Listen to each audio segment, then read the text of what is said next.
Nem sempre foi fácil, mas cada passo me fez chegar até aqui. Meu nome é Christian Porcino, sou engenheiro civil, tenho formação de engenharia civil, tenho especialização em estruturas, em geotecnia, mestrado e doutorado em engenharia civil. Depois, como mais velho, fiz outro curso de engenharia, fiz engenharia elétrica por trabalhar na área de energia, né? Achei muito importante. Hoje eu quero contar para vocês a minha trajetória. Como é que o Christian Porcino chegou até aqui? O que aconteceu no meu trajeto profissional, na minha formação? Como é que foi esse passo a passo?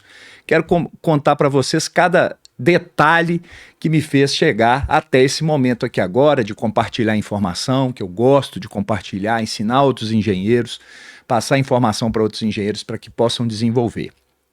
Eu sou do interior de Minas, mudei bem cedo para Belo Horizonte para estudar, fui estudar em Belo Horizonte, aonde eu fiz colégio estadual, eu fiz depois o UFMG, estudei o UFMG e confesso para vocês, durante o meu curso da UFMG nem passava pela minha cabeça a geotecnia, nem passava a geotecnia na minha cabeça. Foi bastante difícil, com bastante dificuldade. Minha mãe era costureira, separada do meu pai, viemos para Belo Horizonte só ela, né? E os meus irmãos mais velhos. E ali passamos bastante dificuldade, mas ela lutou, tocando a máquina de costura, trabalhando, acordando cedo, com quem eu aprendi a acordar cedo para trabalhar. 3h30 da manhã, minha mãe já estava acordada para sustentar a gente com a costura, né? E foi muito bom isso. Meus irmãos formaram, meus irmãos são mais velhos do que eu, diferença grande, né? 14, 15 anos. E depois eu vi o meu irmão engenheiro civil, né? Meu irmão foi formado em engenharia civil. Eu via ele de capacete, via fotos dele em obra. Eu falava, eu quero ser isso aí também, eu quero ser engenheiro também. E fui, estudei, passei, trabalhei nessa área. E já no terceiro período, eu consegui um estágio numa obra que estava fazendo fundações em estaca barrete, estacas de grande diâmetro, com lama betonítica, lá no Barro Preto, em Belo Horizonte.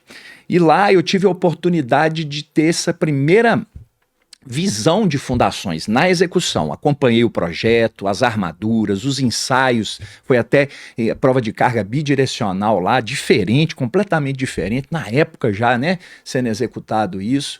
E como o próprio nome diz, a gente saía todo sujo da obra, aí eu ia para o UFMG, para Pampulha depois, para estudar. Terceiro período, onde todo mundo pensava que ainda já não podia fazer estágio numa universidade federal, eu consegui esse estágio e para mim foi muito bom, porque ali eu já tive esse contato, né, com o estágio. É claro que tinha flexibilidade de horário, porque as aulas na UFMG eram em horários complicados para fazer estágio, mas eu consegui, né, já fazer meu primeiro estágio no terceiro período. Lá para o quinto período eu consegui um estágio sábado e domingo também, um estágio na Coab, sábado e domingo. Então eu fazia estágio segunda a sexta, sábado e domingo.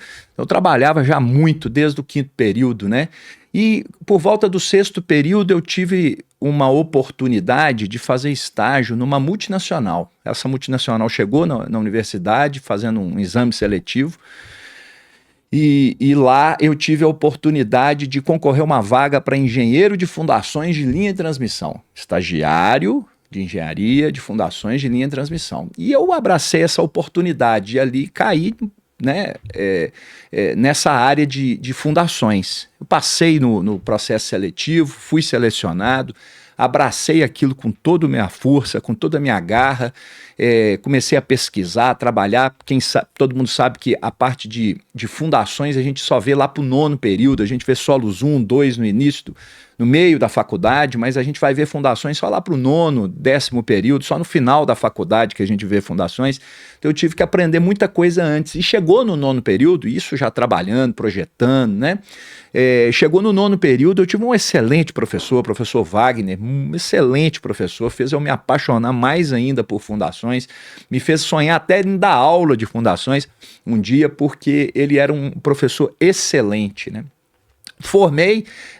Eu fui contratado nessa multinacional, a ABB, né, hoje Itachi Energy, mas na época a ABB, fui contratado como engenheiro e fui para a obra. Me mandaram lá para o Rio Grande do Sul, interior, primeiro para Porto Alegre, para acompanhar projetista, depois para o interior do Rio Grande do Sul, para acompanhar a construção de uma linha de transmissão no interior do Rio Grande do Sul e que ligava com a Argentina. Ali eu já tive a primeira oportunidade de fazer uma ida à Argentina, avaliar fundações ali também, na região de Corrientes ali, e tive a oportunidade de acompanhar muitas escavações, acompanhei muitas execuções de fundação. Isso me deu feeling, né, para definição de fundações, para definição das melhores soluções. Vi bastante ancoragem em rocha, no caso lá do Sul. E depois me mandaram ao término dessa obra, me mandaram para o Pará e para o Maranhão. Lá a gente fez 1.700 quilômetros de linha também, subestações também.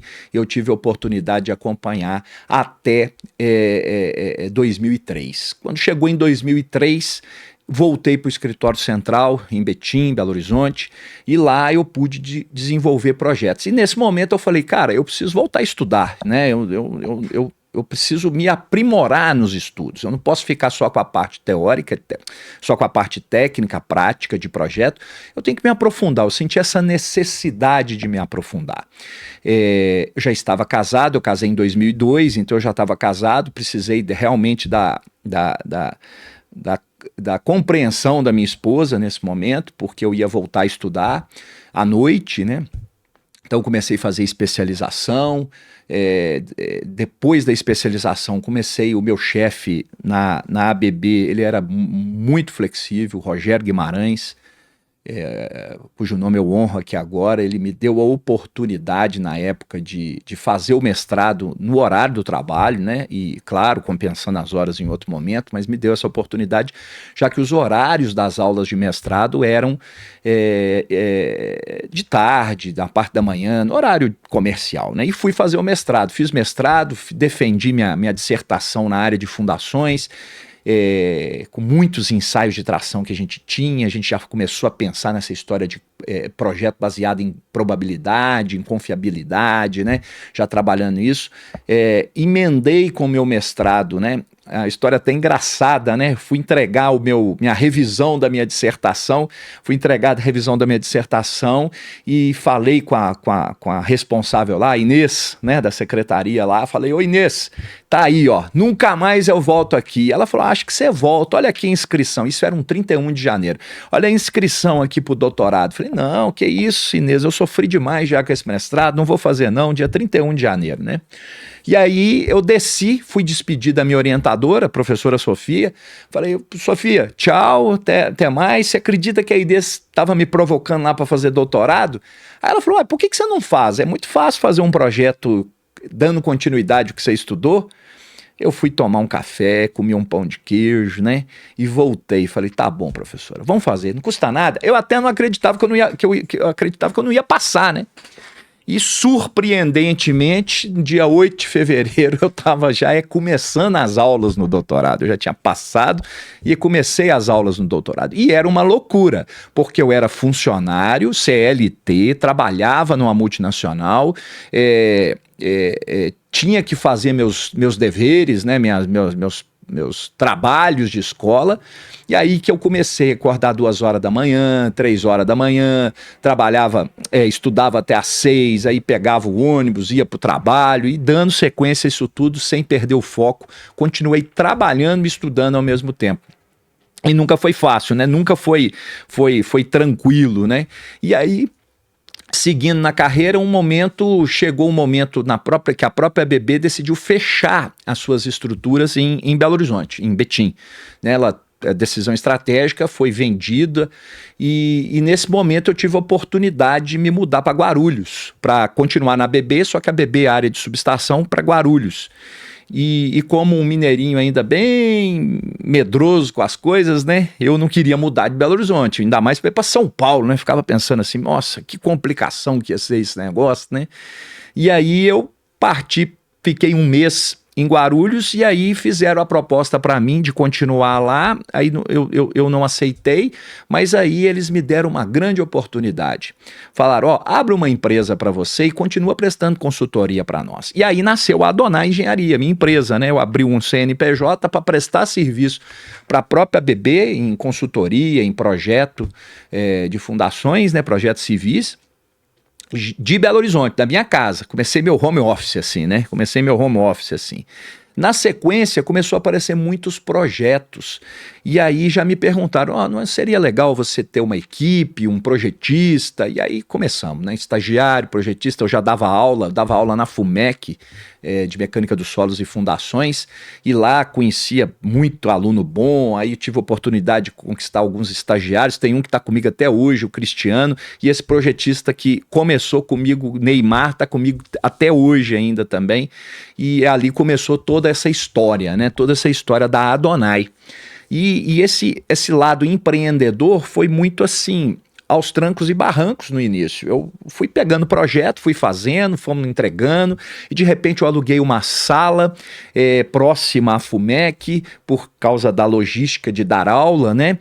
E fui aumentando o número de funcionários e fui passando a ser mais conhecido no mercado, fui trabalhando, fui buscando espaço, fui buscando aprender mais, nunca parei de estudar, gente, sempre vou a congresso, sempre ia e vou a congresso, sempre procuro fazer aqueles mini cursos de congresso, busco aprimorar, entender mais de todos os assuntos, busco comprar bons livros, ler bons artigos, né?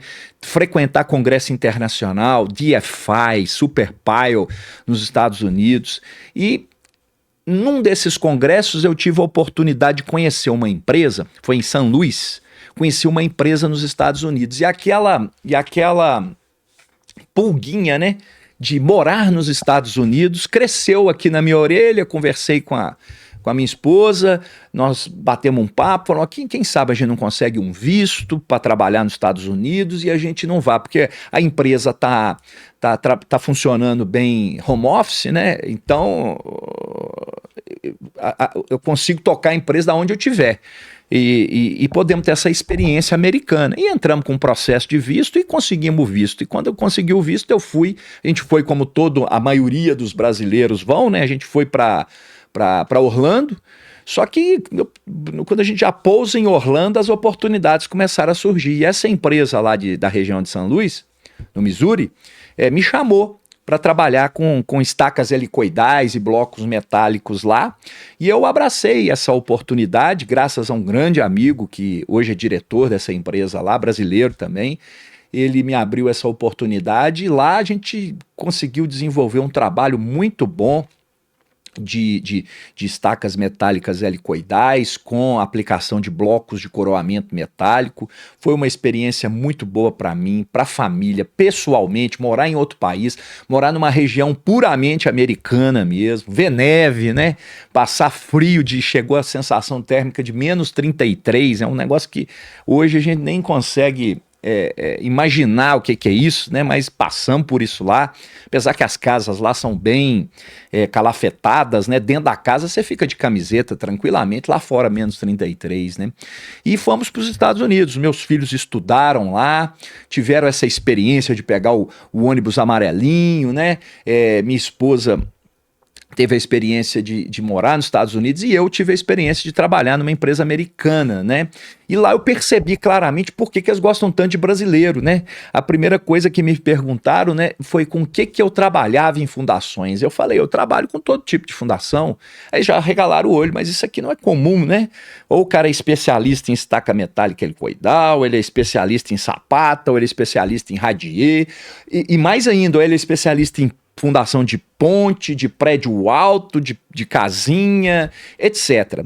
Falei, cara, no Brasil, meu amigo, a gente tem que chutar com a esquerda, com a direita e catar no gol ao mesmo tempo quando o goleiro é expulso. Então, a gente precisa se virar. Então, lá, por isso que a gente está estudando o tempo todo, porque a gente tem que saber muito, a gente tem que saber mais do que os outros. A concorrência é pesada e a gente tem que dar solução em todos os sentidos, né? E eles ficaram impressionados, aí foram me testando, né? Foram testando, e no final das contas viram que a gente tem a capacidade de interpretar, de fazer engenharia, né? A gente não é só uma ratazana treinada, né? Com a venda, a gente pensa, a gente raciocina, e isso para eles, assim, primeiro é um preconceito, né? Eles têm um preconceito contra o terceiro mundo, aí a surpresa fica maior quando a gente mostra a nossa capacidade, a nossa formação aqui, pessoal. conceitual também é muito boa. A gente não perde nada conceitualmente. Os nossos aprendizados de Terzagh, nossos aprendizados de Meyerhoff, de todos os conceitos aqui, são conceitos internacionais, universais, e a gente chega lá com esse conceito entendendo, a gente mostra por que a gente entende de geotecnia. E gostaram bastante. Passei um tempo, aí chegou um momento que a gente pensou, vamos voltar para o Brasil, é o nosso lugar, nosso filho mais velho queria fazer medicina e optou por voltar para o Brasil. E voltamos para o Brasil. E aí foi a hora de voltar e buscar novamente os caminhos aqui no Brasil. Mas, graças a Deus, eu continuo prestando serviço para essa empresa americana. Então, a gente tem lá um contrato, né, um contrato guarda-chuva por hora, né, onde eu continuo prestando consultoria de longe, participo de reuniões com eles, faço projeto, né, para eles e tenho essa oportunidade, tenho esse ramo para seguir. Estamos fazendo também consultoria hoje, né, atualizando para Angola, né, alguns trabalhos lá de solo expansivo. Lá tem muito solo expansivo, muito problemas com construções já executadas que necessitam de um estudo geológico geotécnico, reforços, né. Trabalhamos no mercado brasileiro de energia, por exemplo, para todas as transmissoras. Trabalhamos com projeto de linha de transmissão, projeto de subestações, projeto de contenções. Trabalhamos nessa área para várias empresas no Brasil. Graças a Deus somos conhecidos, temos divulgado, e tudo isso começou lá, né? Voltando aqui, né? Começou com a Dona Solange lá, batendo o pezinho na máquina de costura e falando, meu filho, você tem que estudar, meu filho. Eu lembro direitinho dela falando, você precisa estudar, porque herança você não tem, você precisa estudar. E eu foquei nisso, né? Eu precisava estudar, eu precisava ganhar a vida de alguma forma. E ao mesmo tempo, nem estava na nossa veia, né? Mas o empreendedorismo veio, abrir a empresa, caminhar, pensar em crescer sempre, né? Dar oportunidades para outras pessoas. O empresário precisa ter essa visão, né? Que a gente cuida não só do nosso alimento, do alimento dos nossos filhos, mas você cuida da vida, do alimento, dos sonhos de outras famílias. Isso é muito importante para mim. Quando eu aprendi isso foi lá no primeiro estágio, lá naquele estágio que eu falei com vocês, que eu fiz no terceiro período. Uma história interessante, que eu estava na frente, né, do dono da empresa, e ele assinando cheque, na época, né, assinando um monte de cheque, e ele percebeu que eu olhei para a mesa assim e falei assim, nossa, tá, né, coisa legal, né, eu estava impressionado, né, moleque de interior de Minas, né? E ele falou assim, você tá achando isso aqui bonito, Cristian? Falei, tô. Falei o nome dele, né? Tô sim, senhor. Tô achando realmente fantástico. Ele falou assim, fecha a porta.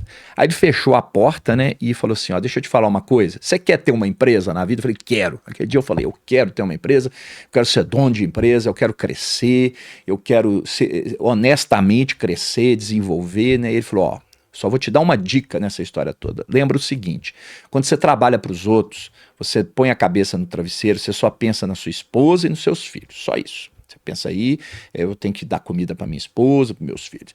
Agora, quando você tiver uma empresa e for um empresário responsável, você começa a pensar o seguinte, as minhas decisões podem afetar não só a minha família, mas também várias famílias que estão ali trabalhando com a gente. Isso ficou na minha cabeça, mas como um incentivo, como uma motivação. Eu falei, que legal, eu posso ajudar outras famílias, eu posso crescer financeiramente, claro, prosperar, óbvio, né? A gente não está aqui para ser hipócrita, né?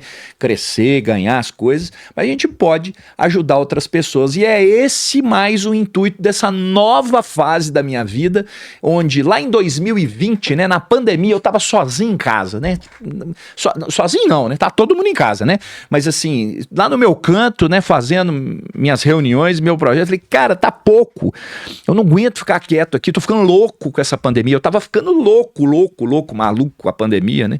Falei assim, vou gravar umas aulas aqui, peguei a norma de fundações, a NBR 6122, falei assim, eu vou fazer um estudo dirigido dessa norma, vou ensinar aqui na internet, vou postar no YouTube aqui a aula de NBR 6122, 2019. E comecei a gravar, ensinar, postar, e aí fiz o meu canal. Eu fiz o meu canal lá em 2020, postando 106 aulas, né? Eu acho que tem lá 106 aulas, onde eu pego da primeira página da norma até a última página da norma, passando por todos os parágrafos da norma, explicando, né, ponto a ponto da norma, e deixei isso lá, isso tá no canal, tá num cantinho aí do canal, vocês vão ver, né? E estamos preparando até a revisão dessas aulas de uma forma mais dinâmica por causa da revisão da norma que está saindo. Mas aí foi meu primeiro contato com o canal. E aí acabou, e aí o interessante é que acabou as aulas mais ou menos quando já estava podendo sair de casa, né? Já podia dar uma ida na igreja, podia dar uma ida ali no supermercado, né? Começou a liberar. E aí eu perdi o embalo e parei de gravar lá em 2021, né?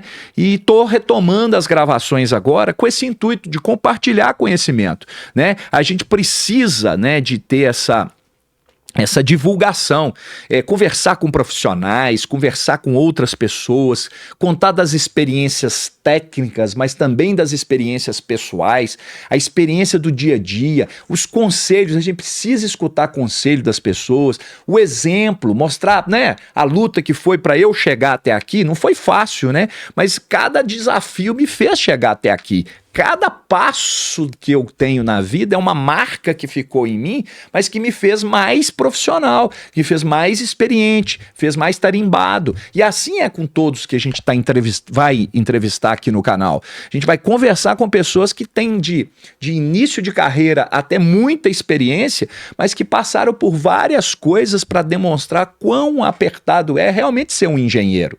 E para animar vocês, porque engenharia é legal. A gente tem chorado por causa de salário, por causa do salário mínimo de engenheiro, por causa de dificuldades. A maioria dos engenheiros está no Uber e não sei o quê, muitas reclamações, mas o nosso país para desenvolver, qualquer país, mas vamos olhar para o nosso país para desenvolver precisa de engenharia. Nós precisamos de engenharia para melhorar o transporte, nós precisamos de engenharia para desenvolver outras construções, nós precisamos de engenharia para fazer energia para o país, para chegar energia, essa energia que está aqui, ó, tudo isso aqui é possível por causa de engenharia, e a gente precisa desenvolver, nós não podemos ficar para trás. Nós somos um país que tem tudo, e principalmente, voltando à experiência que eu tive nos Estados Unidos, com os americanos, e também agora com os canadenses, nós estamos trabalhando para os canadenses também. Nós temos conhecimento. Isso não é... Gente, isso aqui não é... Eu não tô com falsa modéstia aqui, não. Eu não tô sendo arrogante, não. Eu tô sendo realista. Nós temos conhecimento. A gente tem que deixar de lado essa vida de tupiniquim, nossa, de achar que é terceiro mundo. Os caras é primeiro mundo, é americano. Beleza, cara, é americano. Mas vamos conversar lado a lado, vamos mostrar que a gente tem conhecimento, a gente tem capacidade, a gente pode transformar o país pela engenharia. Nós temos grandes professores, grandes mestres, grandes livros deixados para nós, os livros de Urbanos, os conceitos de Decoux, os artigos e estudos de pesquisa de Danziger, de Faisal, de outros tantos aí, Nelson Aoki, puxa vida, quanta informação, todos esses deixaram registrados, e eu não devia ter nem citado, porque tem muitos e muitos e muitos outros aí que são fenômenos da engenharia de fundações, que deixaram artigos, estão aí para acessar, para qualquer um acessar, negócio escondido no mato, não, gente. Eu posso acessar qualquer momento isso aí e buscar essa informação. Então, o que eu deixo de conselho para vocês, pessoal? Estudem.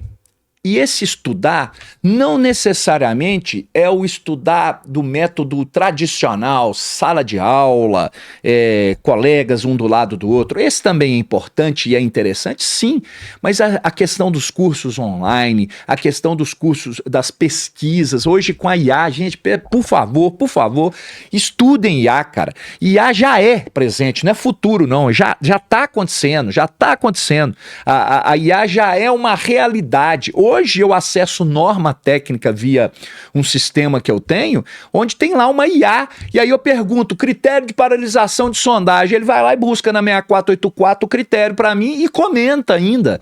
Então hoje, cara, se você não usar isso, já falei, aqui no canal algumas vezes, o ChatGPT já está calculando fundação, sim.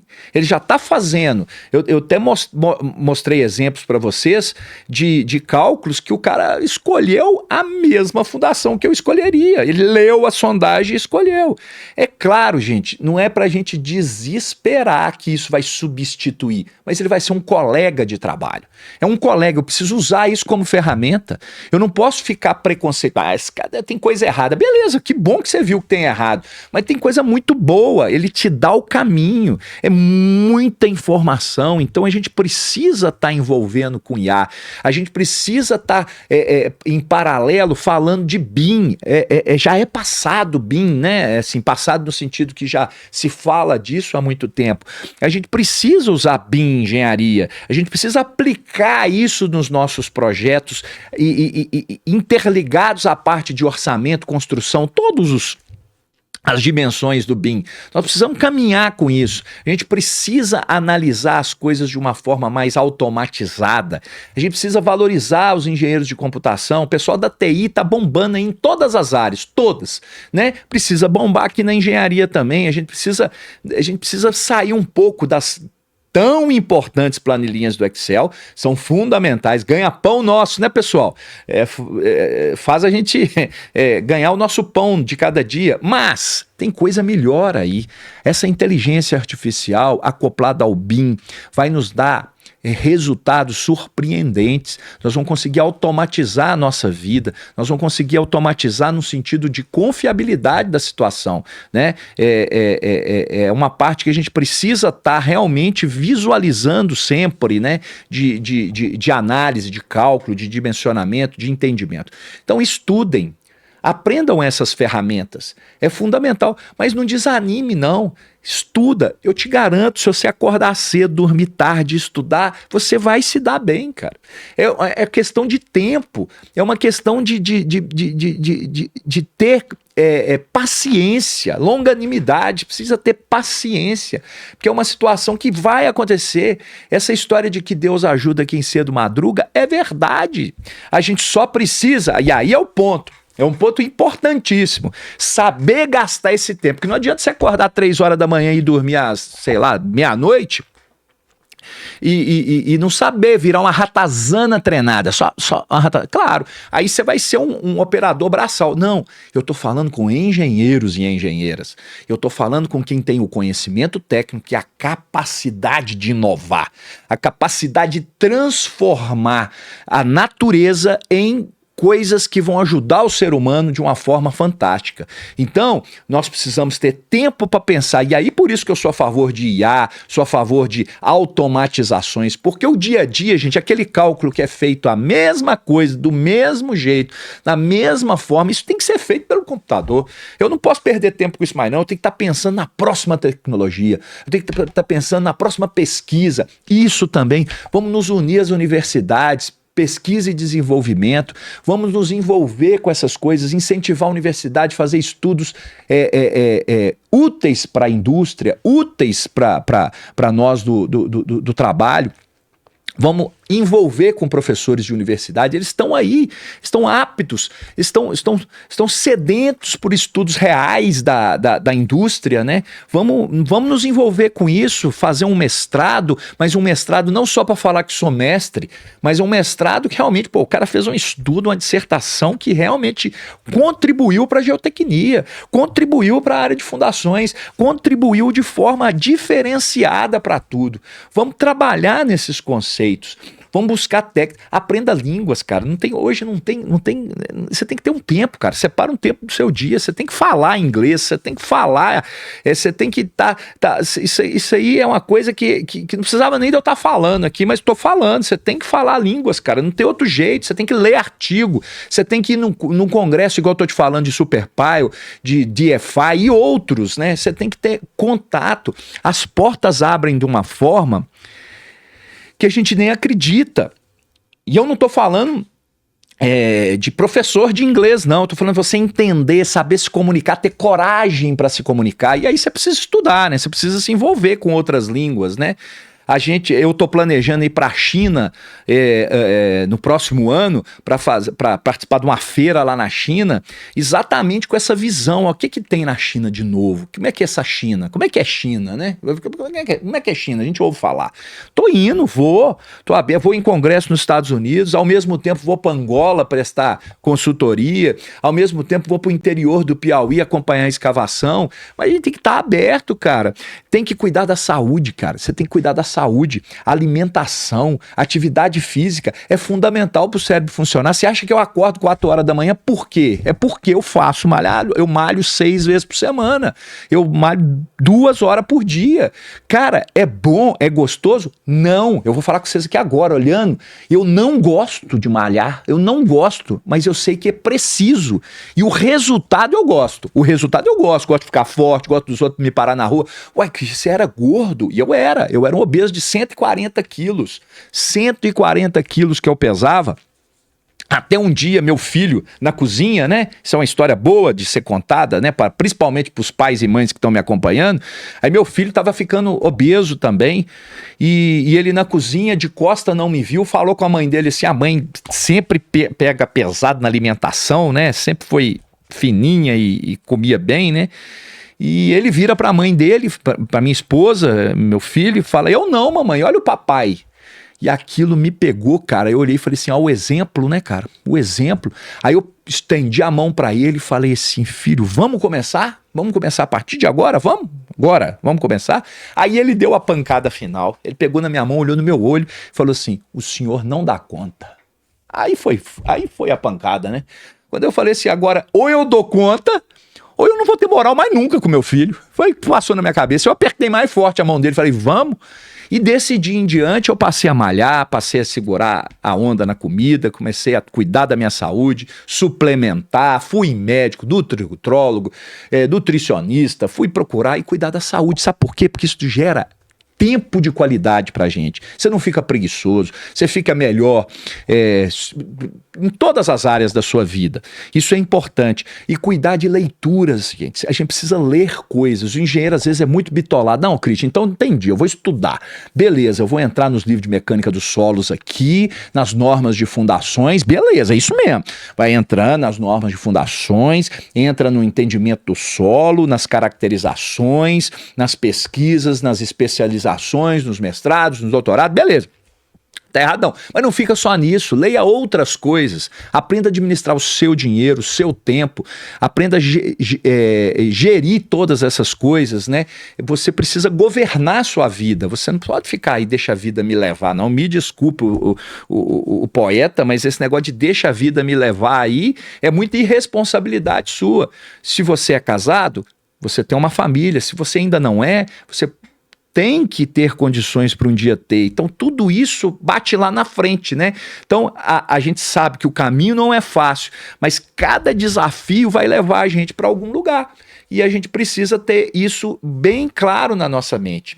Eu espero que esse canal possa contribuir muito com você, profissional. Nós vamos ter bastante informação de aula técnica, detalhe de norma, alertas, né? Toma um cuidado aqui, um cuidado ali. Vamos mostrar cada detalhe desse. Vamos para a obra, vamos executar a obra.